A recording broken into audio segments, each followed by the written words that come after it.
Welcome to this quick tutorial where we'll walk you through how to create and use pick slips during single order shipping. Pick slips are especially useful when you're handling large orders, like wholesale shipments, and want to avoid losing your picking progress if you refresh the page, switch devices, or get logged out. To get started, go to Single Order Shipping and open the order you're working on. At the bottom of the order page, you'll see a Pick Slip button. Click on it to generate a pick slip.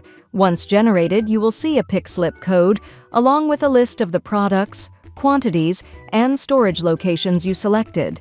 This document can be printed out for easy reference during picking. If you ever refresh the page or access the order from another device, just enter the pick slip code into the system. It will automatically restore all of your previous selections, saving you the trouble of doing it all over again. And that's how you create and use pick slips to streamline your order picking process.